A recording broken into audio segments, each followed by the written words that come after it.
that your health insurance is illegal. I've done Second of all, maybe you did that and made money off of health care, but our job is to run a non-profit health care system. You don't know that, Second Bernie. of all, We'll come to you in a second, I do know, and I wrote the damn bill.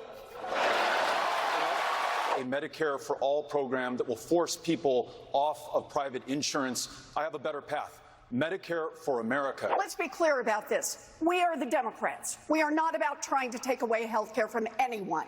That's what the Republicans are trying to do. You do not support Medicare for All. Is Senator Warren correct? Do you just not lack the will to fight for it? That is incorrect. I just have a better way to do this. I'm normally way over there with Bernie and Elizabeth on this one. I hear the others. She hears the others. The first question was about whether Medicare for All was bad policy and political suicide, and then a 30-minute brawl broke out. John Delaney, who you saw on that stage last night, was very wary of making promises about free everything. He said this about that. Listen. If you take what they're saying to an extreme, what's next? Free vacations?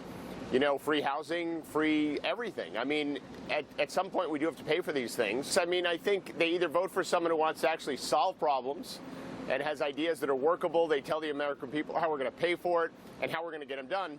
Or do we nominate someone who's got a bunch of fairy tale economics or impossible promises, none of which will ever happen? So that's the problem with the extreme left of the party.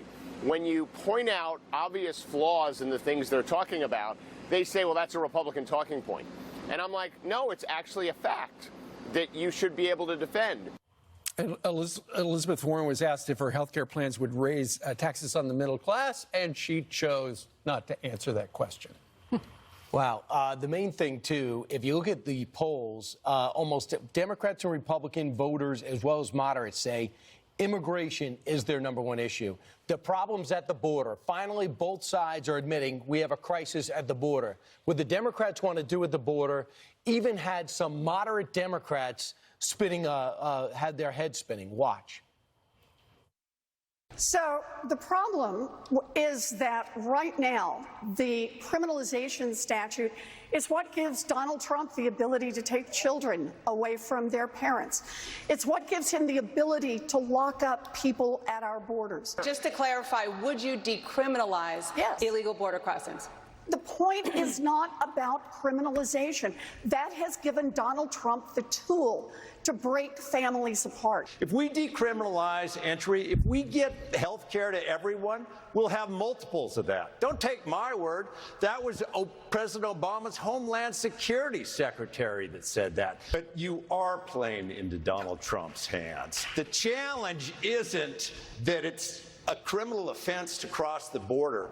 The challenge is that Donald Trump is president and using this to rip families apart. When I'm president, illegally crossing the border will still be illegal. And it's not just a crisis of immigration, it's a crisis of cruelty and incompetence that has created a humanitarian disaster on our southern border. You did raise your hand in the last debate. You do want to decriminalize crossing the border illegally. So in my view, if fraud is involved, then that's suitable for the criminal statute. If not, then it should be handled under civil law. If you want to come into the country, you should at least ring the doorbell. So there you get Mayor Pete Buttigieg 2 sound bites ago kind of walking back a little bit what he had said by holding up his hand at the first debate. We had John Delaney, who's also on that stage last night. We asked him directly, do you support health care for people who are in the country illegally?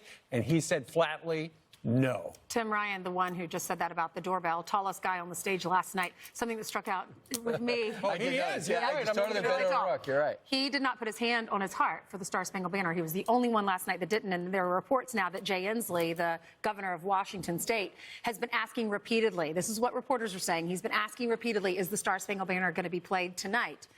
And people are wondering, what does that mean? Is he going to take a knee? We'll see. We'll see. That would